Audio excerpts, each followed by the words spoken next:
These are fair weather type folks. But they infiltrated Fox News with this idea to solidify in the mind of the masses their fake news, their fake election results, and their fake polls. Just think how Fox News was the first one to call Arizona, still not called by a lot of media outlets to this moment on Saturday, November 7th.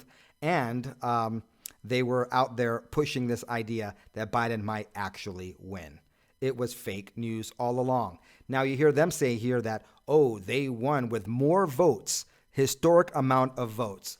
They think that we're supposed to believe that Joe Biden and his running mate got more votes even than Obama, even though this is what happened the other day, yesterday, in announcing, or it might have been the day before yesterday, in announcing that Joe Biden having an announcement that he most likely would win.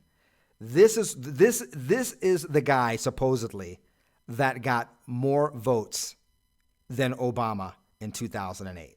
Let that sink in. This just shows you they're not going for the little fib. They're going for the monster lie. Good evening, my fellow Americans. We don't have a final declaration yet, but the numbers tell us it's clear. Tell us a clear and convincing story. We're going to win this race. Just look at what has happened since yesterday. 24 hours. We were behind in Georgia. Now we're ahead. And we're going to win that state. 24 hours ago, we were behind in Pennsylvania. And we are going to win Pennsylvania. That's right. Supposedly the guy who's going to be the 46th president that got the biggest record of votes in popular votes ever couldn't even stage an event to announce his electoral college lead and project himself as the winner without having to resort to a whole bunch of Jeeps and a staged event in which he wasn't live, which was probably pre-recorded because he can't do live events. He doesn't have the mental acuity to do that. We're supposed to believe that all these people went out and voted for him. A man that could not get anyone at his rallies. No one would come out to see him, while President Trump got hundreds of thousands of people, maybe even over 1 million, to come out and see him. Actually, I think it was over 1 million after all the events he did.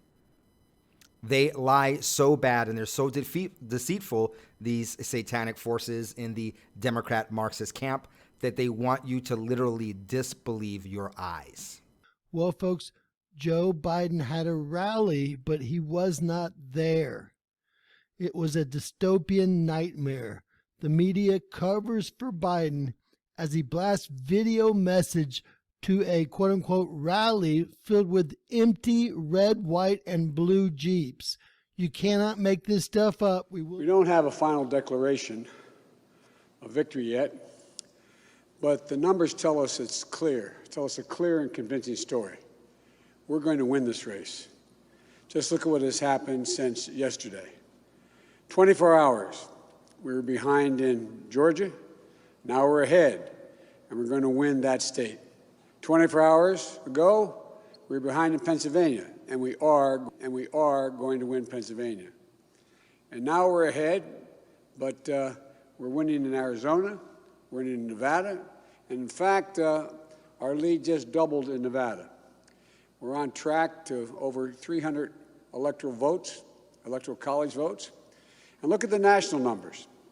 We're going to win this race with a clear majority of the nation behind us. We've gotten over 74 million votes. Let me repeat that, 74 million votes. That's more than any presidential ticket has ever gotten in the history of the United States of America.